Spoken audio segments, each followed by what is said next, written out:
Okay, before we jump in here and I start teaching you the nuts and bolts of this whole process, I want to explain the process. I want to give you an overview of everything that you're going to be learning, what we're going to be doing, and why you're going to be doing it. Otherwise, it's kind of like trying to put a puzzle together without looking at the picture on the box.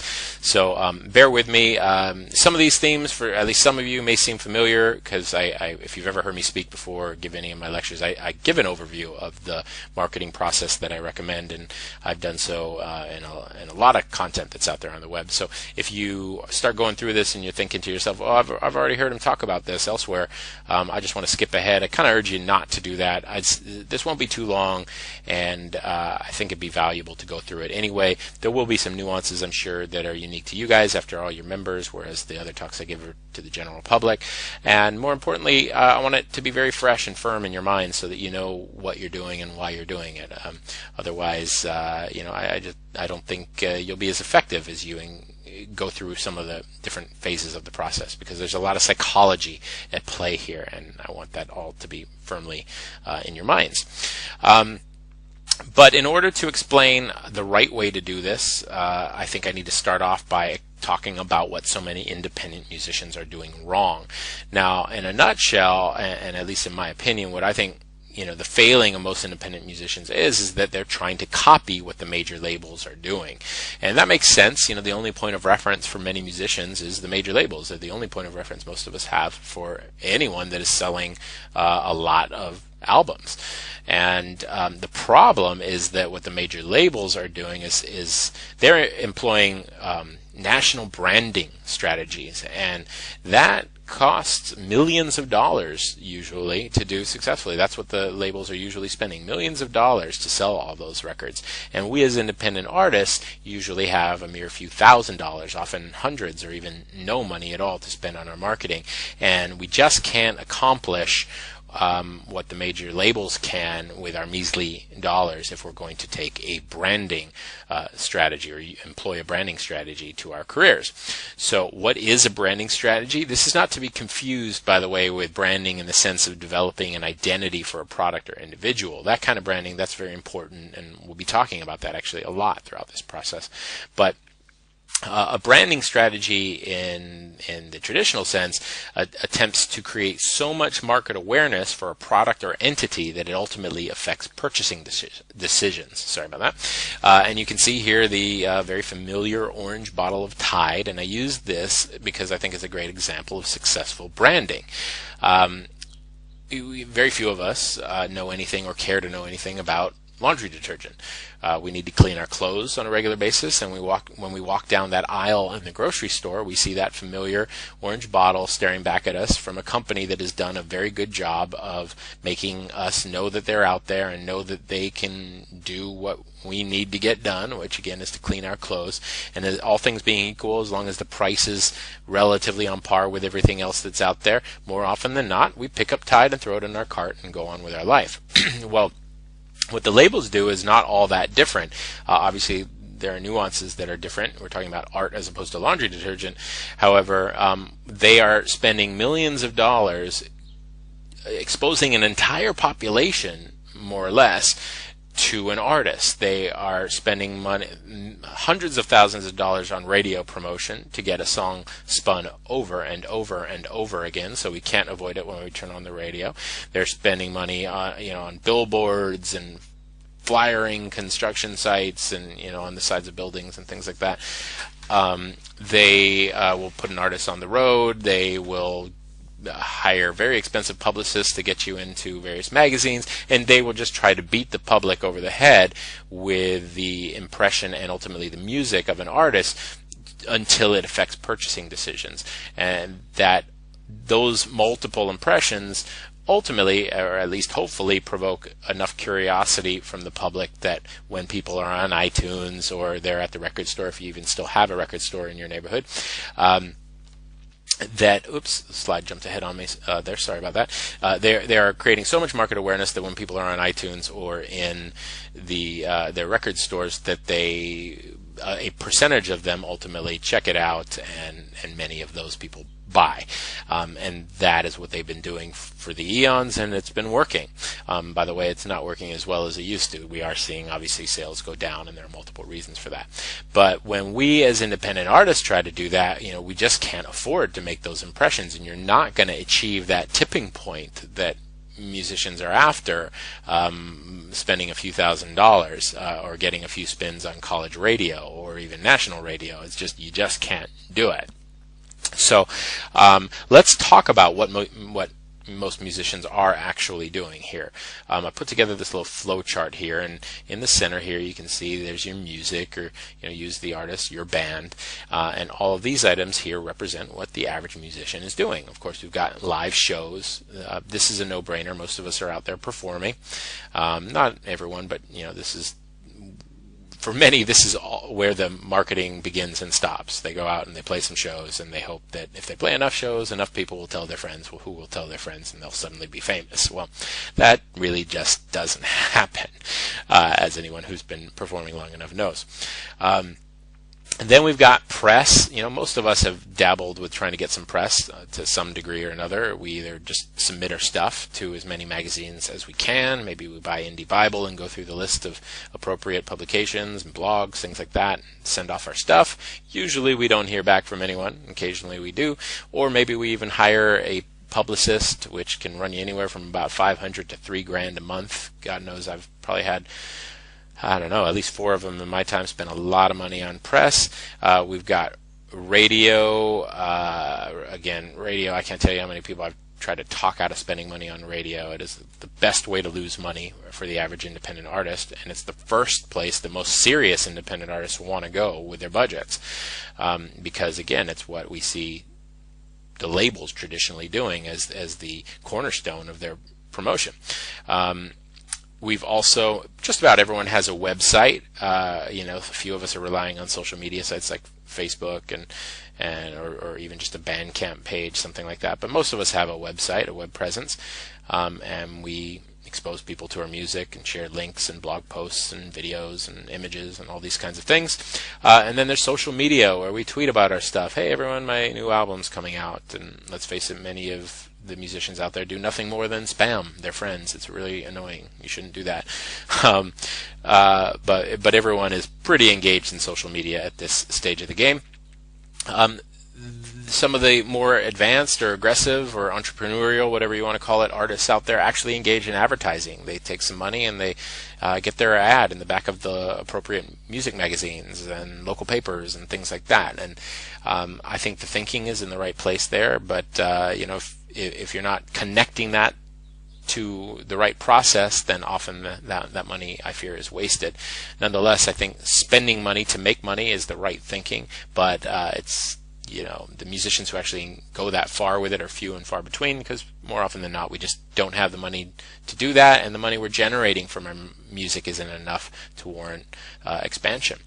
But the real problem with each one of these items here is that it puts all of the burden on the consumer. We do all of these things with the hope of getting more, big air quotes, exposure for our music, and then we effectively just wait around for that exposure to result in sales. We hope that, hey, we played a show and some people saw us and they're going to remember our name and go to iTunes and buy our stuff. Or they were surfing on the internet and they somehow miraculously landed on my site and I looked really cool in a picture, so they clicked through and bought my music on iTunes.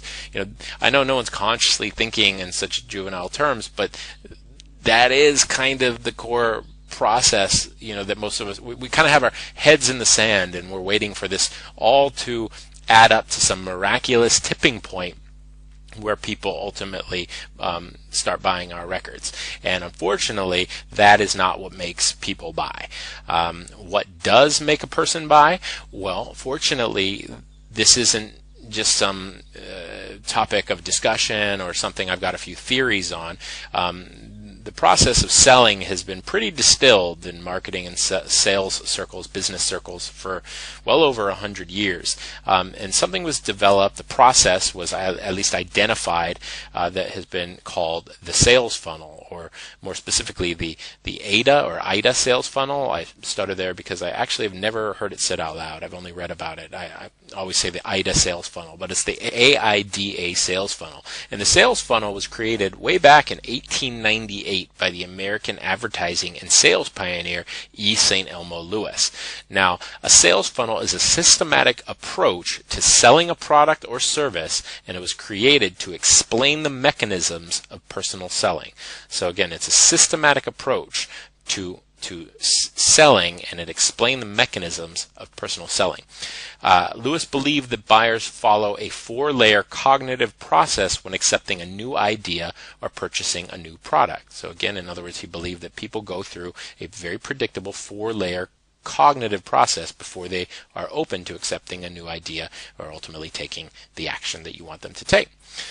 The AIDA sales funnel describes the basic process by which people become motivated to take action and make a purchase, and is based on external stimuli from sales representatives or advertising copy. So again, in other words, he took this process and distilled it into something that could be provoked. In other words, the sales could be provoked by sales representatives or advertising copy, as long as that sales representative or the advertising copy applied or walked a prospect through a specific cognitive process. So a lot of big words, probably a little okay, you're scratching your head going, I hear ya, but I'm a little fuzzy on what that all means.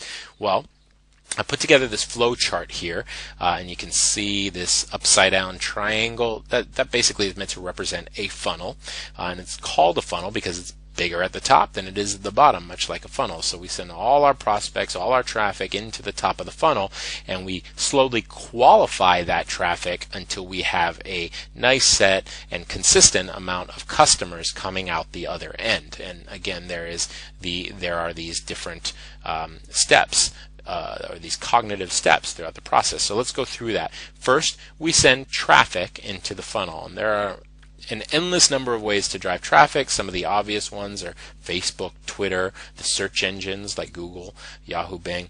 We've got YouTube, very popular way of driving traffic right about now. Creating content such as blogs and things like that. That's another way of pulling in traffic from the search engines and driving traffic. You can also pay for traffic. There's all kinds of paid advertising opportunities that are out there. The first step is, again, to build awareness. This would be a landing page, something where we would begin a relationship. In other words, usually it's an incentivized offer, like, hey, this is who I am, I've got some music, sign up and I'll send it to you. And it's just essentially introducing people to us and asking them to take the next step. And getting more familiar with us and our music. Then we move on to the interest phase of the process. And this is where, and again, this whole process is usually done via email, because email is infinitely more powerful than any other communication mechanism out there, at least in terms of sales, because you have really captured, you have very focused attention when one is reading an email, as opposed to, say, a Facebook message or something along those lines. And it's a system that we can control and automate, as opposed to something like social media.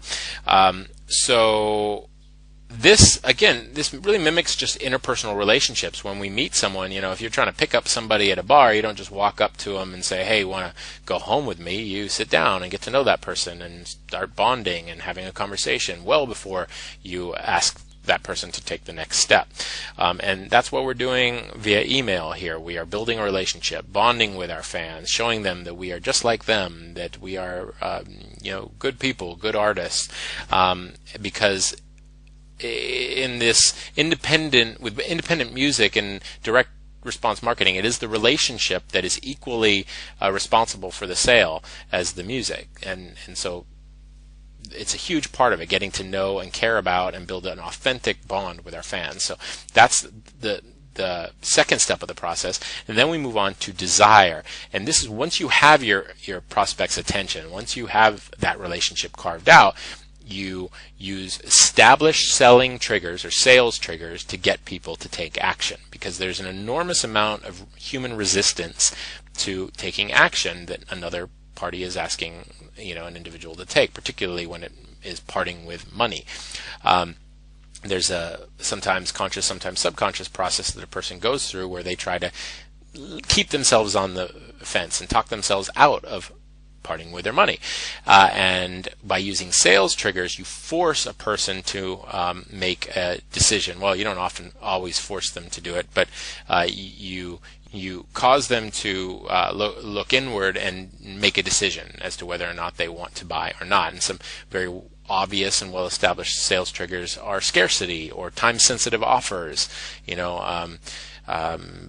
I give you 50% off today, but price is going up to full price tomorrow, these kinds of things. Or, hey, there are only 100 copies available at this price. There are other kinds of sales triggers like social proof, showing reviews that you've got from credible journalists, or even going to a website and seeing 200 comments from other fans. These are all things that cause people that heighten desire and are very well established to do so. And so we go over those. I'm going to be teaching those to you and showing you how to craft an email series that walks a person through these 3 processes to the point that they ultimately take action. And again, for us, that means sales. That means making money.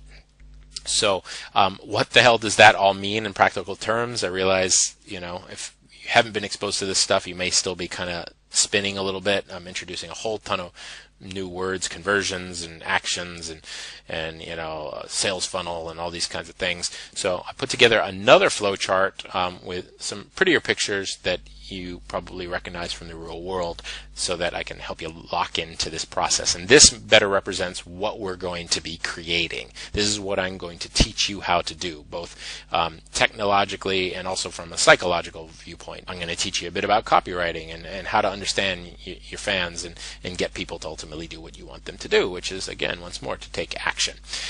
So here is this represents a complete funnel, a complete process that we're going to be setting up. And at the very top, once again, we have traffic. We're going to be driving traffic. Here I give examples: Facebook, Twitter, the search engines, YouTube, blogging. We'll go over some of these. You can also pay for traffic. I personally really like paying for traffic. There are risks involved when paying for traffic, but it's just infinitely easier. It frees up your time, and it allows you to scale up. It's often wise that people start with free traffic, because I don't want you losing money, or risking money anyway, until you've got your funnel refined, because there's a lot of testing that goes on to bring your funnel to a state of maximum profit. So it's often a good idea to experiment with free traffic sources in the beginning, and then you can scale up to paid traffic somewhere down the line. But once you do know your metrics, you do know your stats, and you do know what you can afford to spend to acquire new subscribers, then you can truly scale up to any level that you want. You truly can build this up to be a business where you sell 1 million copies. Typically this is a strategy that is designed to teach you how to be profitable with your music, as opposed to how to be an international rock star. However, the potential is there with a process as simple as the one you're going to be learning. So we drive traffic to what is normally called a squeeze page. Now you can see it here. It's probably quite small. I'll give you plenty of bigger examples as we go through this, and I'm going to give you a template so that you can create one of your own. But a squeeze page is called a squeeze page because it is designed to squeeze contact information out of a person who visits. You can see here a bold headline, a subheadline, I got a few quotes, and then some supportive copy, product image, and arrows pointing down to what is an opt-in form where you enter or a prospect enters their name and email address. They sign up for some free music, and once they've signed up, it gets emailed to them. And that's when you can start to build a relationship that we talked about in the interest phase of the funnel via email. But the key thing, the key takeaway here is with this squeeze page, it's a very, very simple page. Again, it's quite small. Hopefully you can see it, but there are no links. There's no nav bar. There are no links to articles and links to music and links to music videos. There's not even a player on this particular page where people can sample the music. You can use music and even video if you want as part of the process, but typically they don't actually help. The key here is we've got a big bold headline that is making essentially a promise that your music is going to deliver on, or is supposed to deliver on, and then we back it up with some social proof, with quotes and things like that. If you don't have quotes, don't worry, you don't have to use quotes, and there are ways to get quotes quite quickly as well. But some social proof, an image, so people know, can get a sense of you, and then some supportive copy that explains a little bit more about who you are, and really once more and in more detail explains what you want them to do, which is to sign up here. And this process, as simple as it is, notice a very boring white kind of background. That's so that there are no distractions, because we want maximum conversion. It is designed to present people with a decision and create some interest. It's kind of sort of the awareness, interest, desire, action on a mini scale, all within this one page. I don't want to confuse you because it's different from the overall awareness, interest, desire, action flow, but it all does exist within this page, where we get their attention with this headline, and then we promise to deliver a musical experience that aligns with their musical interests, and it presents them with a decision. Do you want to take the next step and see if I can deliver on that promise or not?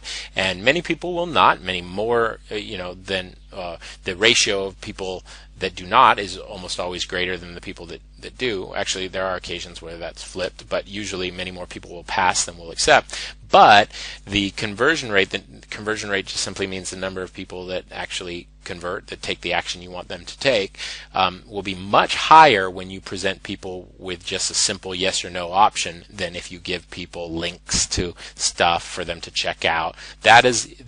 Giving people links and options is just giving them an excuse to stay on the fence. Many people might like your music and they go, yeah, that was great, but I don't want to sign up for something, so I'll just come back another time. But another time never comes. They never do come back, and they never sign up. I'll give you an example. I have a fancy quote-unquote official website that's full of content, and I have a big opt-in form and offer for some free music on the sidebar of the site, and that converts at about 4% last I checked. My squeeze page, however, converts at around 30%. So if you're going to drive traffic, if you're going to spend money or invest time in driving traffic, you want everything to be as refined as possible for a maximum conversion rate, maximum number of new leads from each click to that page, and that's what the squeeze page is. Now, once they sign up, we move on to the interest part of the phase. Really, the interest and desire, they kind of work hand in hand, although interest is the first thing we focus on. And much like a human-to-human relationship, we are just trying to bond. And I know this stuff, it does start to seem or sound a bit like manipulation, and on a definition level, that is what it is. Anytime we're trying to consciously create an impression, we're manipulating. However, the idea here is that you believe in your products and you respect your fans, and all you're ultimately doing is presenting your art in a way that is most likely to get the response and appreciation that you're ultimately after. Nevertheless, we start that process, and I'm going to give you some email templates that you can use as guides of building the relationship, getting them to engage with us, and getting them familiar with us in a number of different scenarios and a number of different modalities, and getting more familiar with our music, so that when we finally make that pitch, when we finally ask them to buy our stuff and present them with that limited time offer or whatever trigger we may choose to rely on, they are in a position, they are predisposed to wanting to buy our stuff because we've built that affinity, because they feel like they know us. It's like a sales guy walking up to you 2 seconds after you walk in the store and trying to sell you something. It's a real turnoff. However, after he's been talking to you and answering your questions, if he then points you at a particular item in the store, you're infinitely more receptive to it because you've got some level of trust, and it doesn't feel like it's all just one big sales pitch. So that's kind of the process, and that of course is where we then convert our first customer. I've got a little image of CD Baby here. You can use sites like CD Baby. You can technically even use sites like iTunes. I really am going to recommend that you take orders through your own system, even if it's just a PayPal button. And again, I'm going to show you how to set all of that up. The reason being is we want to control that customer experience. We want to redirect customers into a new funnel so that we can push people towards maximum profit, because it's not just going to stop with one sale. We're going to move on to presenting our new customers with things commonly referred to as upsells. So not always upsells in the sense that they cost more. They usually do, but they don't necessarily have to. They're downsells, and I don't know if it's even a word, but like lateral sells. But long story short, once they have converted, we want to move them from our general prospect list onto our customer list and try to get them to make another purchase with us, usually on that thank you page directly after they've ordered, while they've got their wallet out, right after we have overcome that resistance. Because again, that's the challenge, building that relationship, and to the point that we overcome the buying resistance that is common to human beings. And once we have overcome that, in the moments shortly following that successful transaction, people are going to be most receptive to spending more money with us. And we can sell things like, the classic stuff that you see here, t-shirts and hats and coffee mugs, or we can get creative with it and offer things like bundles. Bundles tend to do really well, box sets, even membership sites, things like that. What we're really trying to do here is up that price point, because let's say we have built a funnel that is successfully converting 5% of our audience. And by the way, that's about average of what I see, 5% of our subscribers. So you get 1,000 people to sign up to your list, and you sell, let's make numbers even easier. You get 100 people to sign up to your list, and you sell 5 copies. Now, you've only made $50 off of those 5 sales.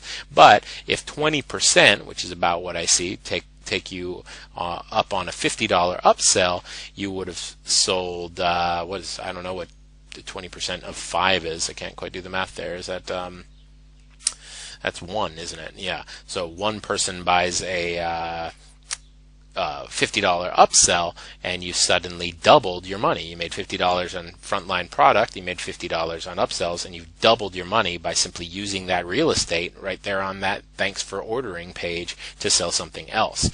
And then, but because it doesn't stop there, we move on to big ticket items. I've got this little special event, ticket little graphic here to illustrate the point, but really this can be anything at all. You can get fancy. You see artists doing things like an evening with the artist and charging $5,000 and all kinds of stuff. But an obvious one, and one that's working very well for clients, is house concerts, because you can charge a lot for house concerts. You can easily charge $200, $500.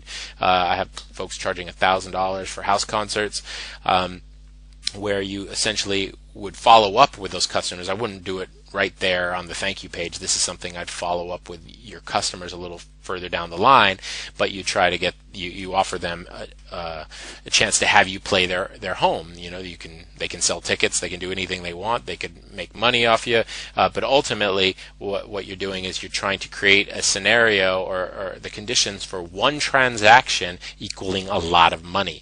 And again, you can get creative with this and come up with all kinds of things. But if one person, if just, let's say, 10% of that 5% ultimately took you up on that, I can't do the math. What would 10% of 5 be? It's half of 0.5% took you up on that big ticket $500 item. Again, it doesn't work out with only 100, but it does if the numbers get bigger.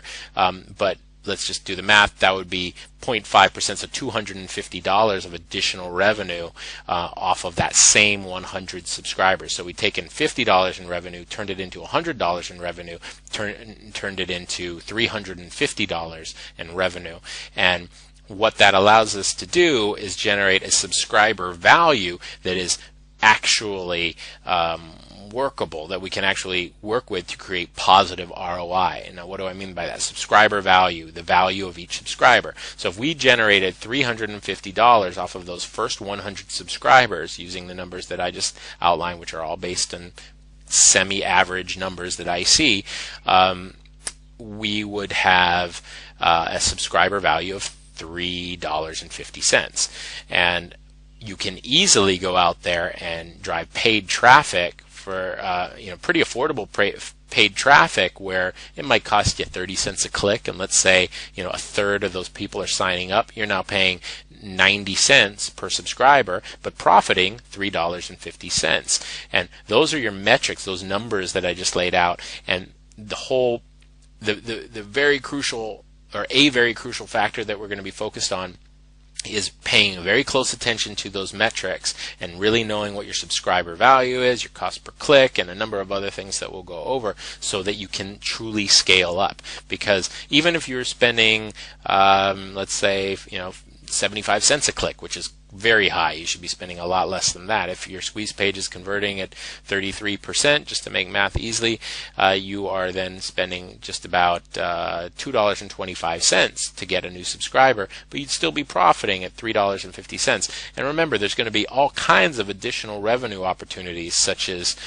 future album releases, tours, and all kinds of stuff. In fact, if you want to make this truly work, if you want to be that guy who can spend money on radio like we talked about earlier, you could do geo-targeted advertising. In other words, just advertise to a couple of local markets along your tour route, and instead of building a list of 20,000 people spread out around the country, build a list of 5,000 people in just 4 cities. And if you're feeding a concentrated audience like that with offers to come to shows and buy albums and things like that, you're going to really create some market awareness. If 5,000 people in one small city were getting an email on the same day with an opportunity to get on your discount list for a show, but spaces were limited to the first 50 people or some kind of offer along those lines, you're going to be filling that house, and you're going to be attracting more press, and